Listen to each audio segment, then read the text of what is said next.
Just last month, severe weather struck Oklahoma and a tornado made a direct hit on a school. Well, tonight we are taking you back to the scene of Virginia's deadliest twister. It also hit a schoolhouse. Reporter AJ Lagoe and photojournalist Ben Arnold have the story of the Rye Cove cyclone.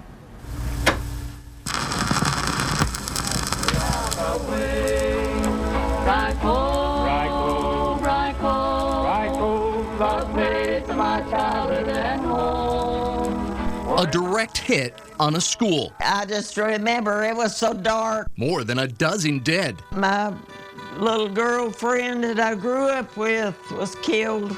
Scenes of the destruction captured in black and white are front page news across the nation. I was 15. Dorothy Elkins is 1 month shy of her 101st birthday. Her ears have failed her, so conversation is a bit of a process. But the passage of years have done little to dim her vivid memories. I like to forget of the tornado that tore through her schoolhouse, reducing it to a smoldering ruin. The windows blew out first, then the top went off. I felt the wall coming in on me. The year was 1929. In Scott County in southwest Virginia, Rye Cove sits nestled in the hills of Appalachia. The date, May 2nd. I walked 2.5 miles to school that morning in the rain. Noon recess was just ending when the storm came barreling up the narrow mountain valley. The clouds kept getting darker and darker, and it looked so bad that the principal came in and rang the bell 5 minutes early. More than 150 students and teachers were inside. Dorothy was on the second floor. I just remember sitting in that back corner back there. When the schoolhouse blew apart in an instant. The boy that was sitting next to me, he was found on the southwest side of the building.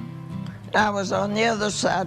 I went one way, he went another. That boy was Cecil Clendenin's father, Morris. He was unconscious for probably 30, 40 days at the hospital, and he had both legs broken and concussion. Dorothy was also knocked unconscious. I got a bang in the head.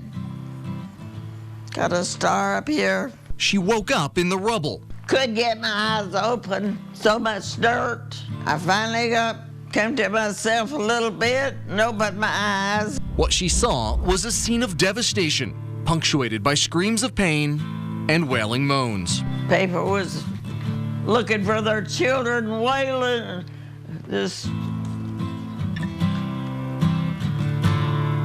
Nearby homes and businesses were also destroyed. Debris scattered over an area a 1/4 mile wide and more than 3 miles long. One senior girl was killed. They found her about 400 yards away from the school building. Bodies of the dead and wounded were tangled in the wreckage. A boy with a nail, he had one nail hole in his head, killed him. It was Bruce Cox. He was a cousin of mine. The Fletcher family, this is my sister, lost 7-year-old Bernice as well as a teenage aunt, Monty. The two girls were buried together in a shared coffin. when they came out to the school to look for their children, they found Bernice under a door. Kyle Carter was 10 years old at the time. His cousin Ava, a first-grade teacher, was among those killed. Carter recalls the difficulty rescuers had reaching the isolated community. It's really muddy. Had a hard time getting vehicles in? Yeah. People finally got the news around and started coming in and rescuing, picking up the children, some dead and so many injured. The dozens of injured were transported down the mountain. We didn't have many cars then, so it was slow going. Their stretchers loaded onto a train. And there were so many that was hurt, they had to take them to the train to take them to Bristol to the hospital.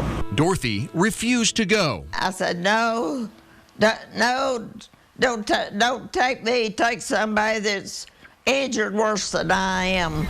A log cabin used by the Red Cross still stands as a small museum to the tragedy, most famously memorialized by A.P. Carter of the prolific country music group, the Carter Family. One of the first rescuers on scene, he penned the song, The Cyclone of Rye Cove. The haunting lyrics detail parents searching the rubble for their children.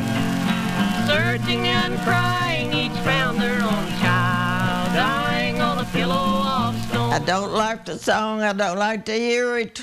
Too many sad memories. Over the past 84 years, the school and town have rebuilt. Children still have recess on the very ground where 12 students and 1 teacher lost their lives. But the passage of time has done little to dim the memories of the day a cyclone turned the eyes of the nation towards Rye Cove. AJ Lagoe, 8 News. I think about it a lot. Rye Cove, Rye Cove, Rye Cove.